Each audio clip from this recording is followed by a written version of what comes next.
Attachments and Infestations, Part 4, more on demons and the paranormal.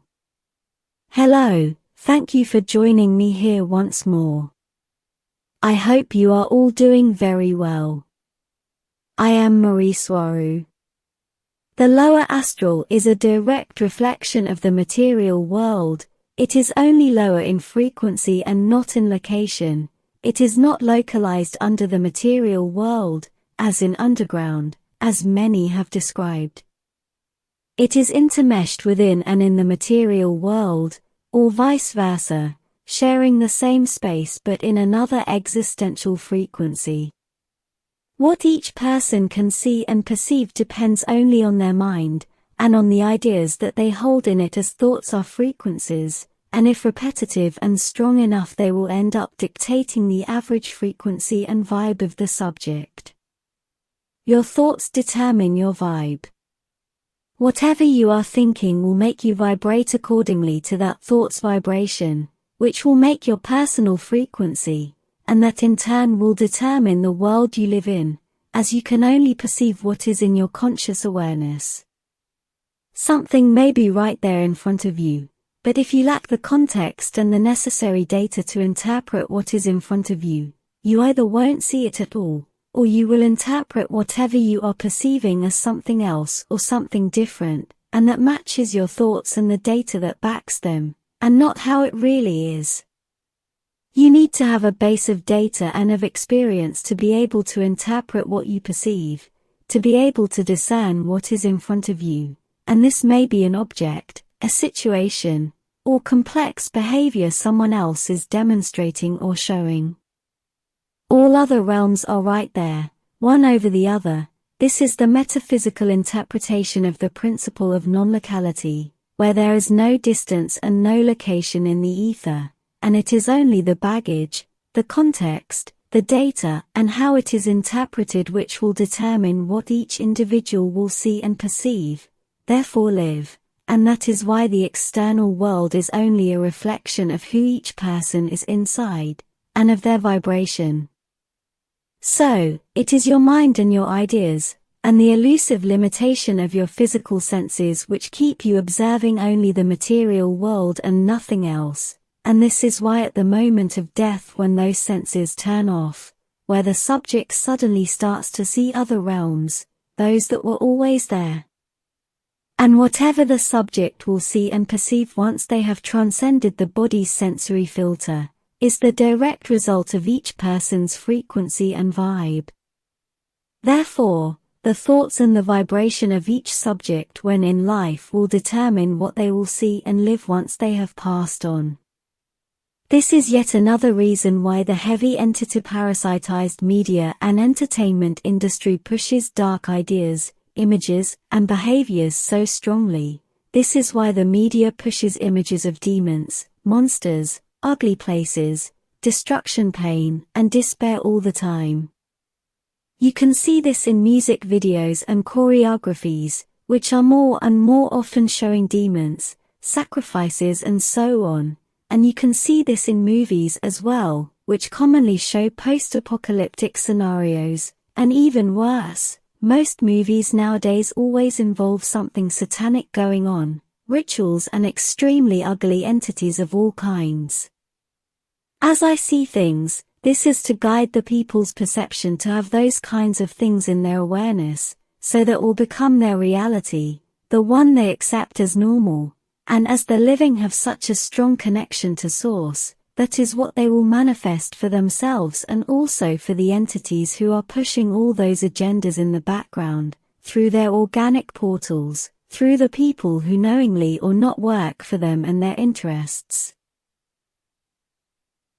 So here is how we can see how the media is guiding the perception of the population to program them to see all things satanic and destructive as normal, as part of their lives, therefore concentrating the manifestative power of those souls, and of the entire collective unconscious towards manifesting everything those dark entities of the lower astral need, desire, and want.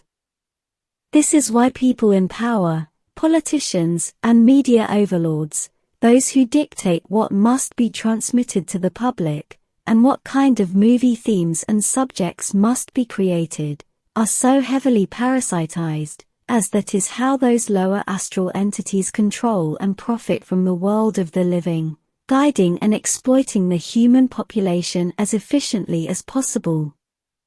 This is why the media is always pushing and transmitting bad news, most of the time vastly exaggerated to generate as much fear and survival reactions and mechanisms in the general public as possible. This is the way the archons, who are the rulers of the underworld, control many people, as many as possible, so when they pass on what will be in their consciousness awareness will be the concepts, thoughts and ideas the demons want those souls to have, all those dark and ugly ones, therefore dictating the personal frequency and the overall vibe of the soul.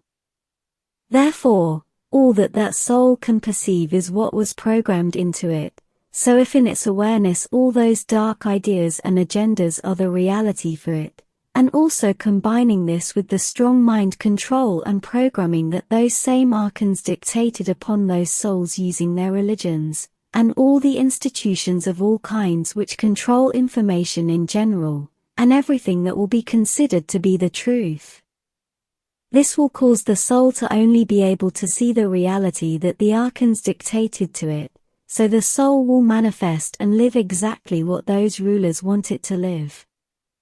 Therefore, the soul will be reincarnated into physicality and under the exact terms, conditions, and laws the archons want them to follow, and those souls will follow those orders willingly, as they don't know any other reality, and therefore cannot know better. As I've explained many times before, a soul is not trapped in the matrix on earth, it is there willingly, and will only live and experience there whatever is according to its frequency and overall vibe. Earth is a school for souls, so they can learn to manipulate energy, emotions, and their manifestation power. This archon problem is only skin deep, as it is the test for souls to overcome. The minute a soul finds out how all this works, the archons lose their grip and their teeth, as they can no longer manipulate the perception and the vibe of that strong and aware soul.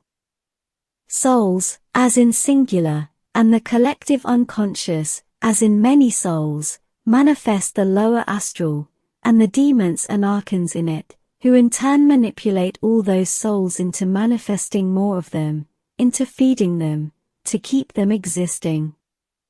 Souls manifest their fears, and those fears take shape as demons and archons, who in turn manipulate those souls into having more of those same fears, which manifest those demons and archons, and those can be physical entities or an energy.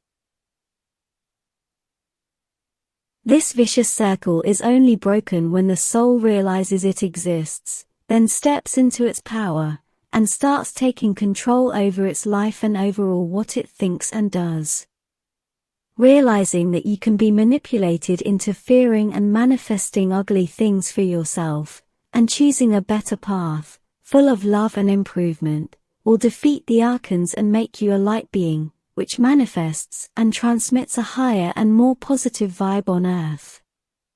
Demons and archons are the results of human fear, and even their physical appearance is also the result of that human imagination, as they take any form that is most suitable for their purposes. The images you see everywhere of devils, demos, and archons, are how they look, but they change with the perception of the person, or of the group of people who are manifesting them as an egregore.